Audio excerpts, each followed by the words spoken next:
chaîne Étincelle et Brillantine. Donc aujourd'hui, je voulais vous faire un petit vidéo juste pour, dans le fond, vous présenter ma nouvelle toile que je vais débuter sous peu. En fait, il y en a probablement plusieurs que je vais débuter pareil sous peu parce que j'ai plein de défis, puis plein d'événements, puis plein de trucs sur Facebook, là.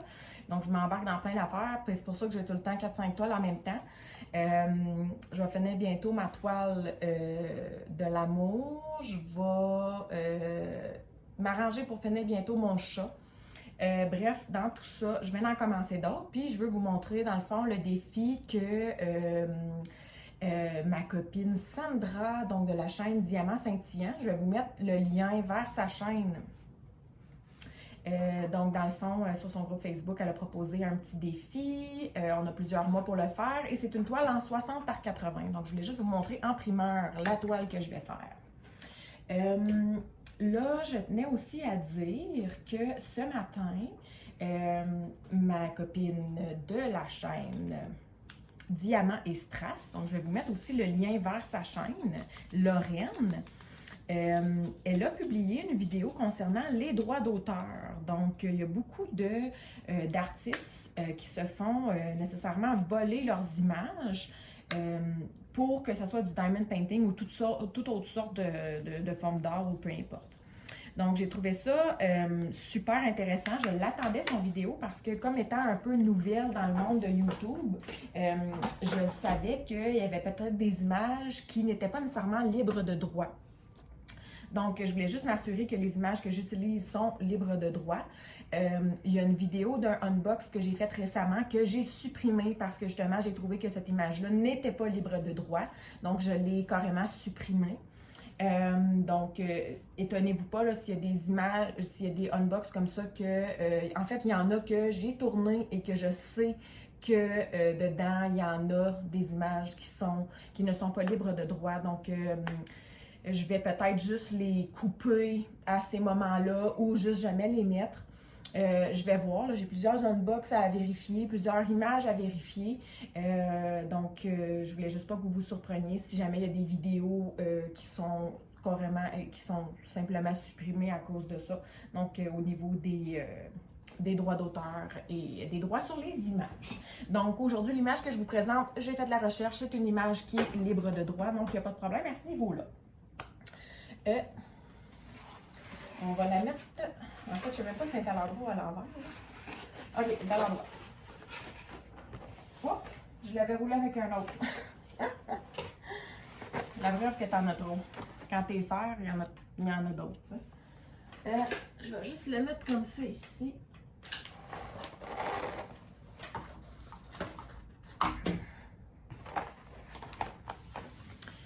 En même temps, dans le fond, là, je ne sais pas si vous saviez ce petit truc-là, mais je peux vous parler du petit truc. Là, je ne sais pas si on voit bien toute la toile. Là. Au pire, je ferai un zoom par la suite là, pour bien voir. Quand on a, dans le fond, le papier qui est roulé, je vais recommencer. Quand on a une toile, que c'est un papier collant à double face, donc les toiles comme ça qui sont opaques, quand elles arrivent, elles sont tournées, en fait, elles sont tournées de ce côté-là pour éviter les rivières et tout ça. Mais étant donné qu'elles sont tournées, parfois on a de la difficulté à les aplatir ou à bien les placer. Donc, un petit truc, faites simplement lever chacun des 4 coins. Puis vous pouvez le rabaisser. Ça va vraiment aplatir votre toile. Donc, c'est un petit truc pour qu'est-ce qui est roulé. Là. Je ne vous parle pas d'un truc pour si jamais votre toile, elle arrive, puis elle est complètement pliée, puis elle fait vraiment dur. C'est vraiment juste pour les toiles qui sont roulées. Donc, vous faites ça avec les 4 coins et ça s'aplatit merveilleusement bien. Donc là, ce que je vais faire, c'est que je vais juste enlever complètement le papier pour pouvoir vous montrer l'image. Au pire, je ferai un zoom sur l'image pour vous montrer c'est quoi mon prochain projet. Et puis, je vous reviens. Voici l'image. C'est un compas avec comme une carte du monde qui est roulée derrière ou une autre map monde là, qui semble là, comme ça. Là. Donc, c'est pour aller avec le thème de mon salon. J'ai une map monde dans mon salon sur plusieurs tableaux, là, mais c'est vraiment, c'est une toile, c'est pas des diamond painting. Et ça m'intéressait pas de refaire la map monde étant donné que j'en avais déjà une. En fait, je les ai achetés avant de connaître le diamond painting et je me suis dit que j'allais trouver une image qui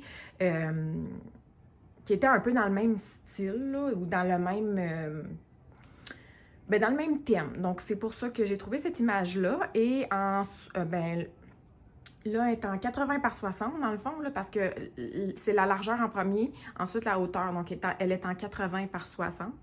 Et elle fit, là, elle va super bien sur un de mes murs là, dans le salon.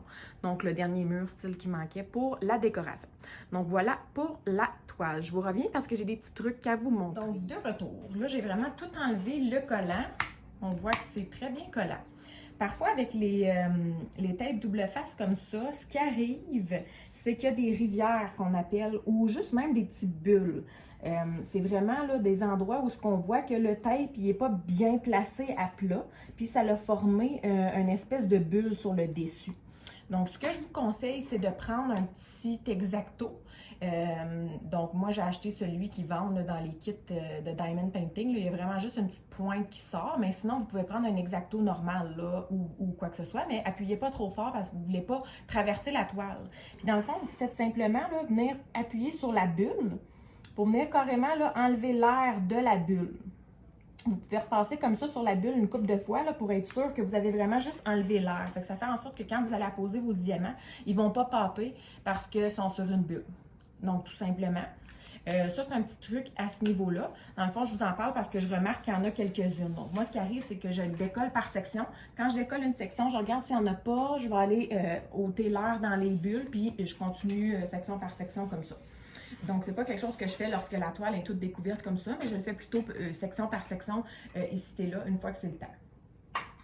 Je vais juste vous montrer rapidement les couleurs par là. Donc, j'ai ça comme ça ici, là, qui est un gros paquet de couleurs. Je ne passerai pas une pagine sur les couleurs, là. Il n'y en a pas tant que ça, je vous dirais, là. On ne voit pas le nombre exact, là. Ben, je dis qu'il n'y en a pas tant que ça. Il n'y a pas l'air d'en avoir tant que ça quand on regarde la légende, mais il y en a 42. Donc, c'est quand même 42 couleurs. Puis, c'est toutes des couleurs vraiment terre et terne. Je vais juste vous montrer l'image rapidement, là, ce que c'est supposé de donner. Bien, dans le fond, vous l'avez vu, là, mais c'est supposé de donner ceci. Donc, c'est en diamant carré. Donc, encore une fois, c'était tout pour ça. Donc, avec les petits trucs et tout. Puis quand je vais la commencer ou quand je vais faire la préparation des diamants, je vais peut-être faire une autre petite vidéo là, avec la préparation de tout ça.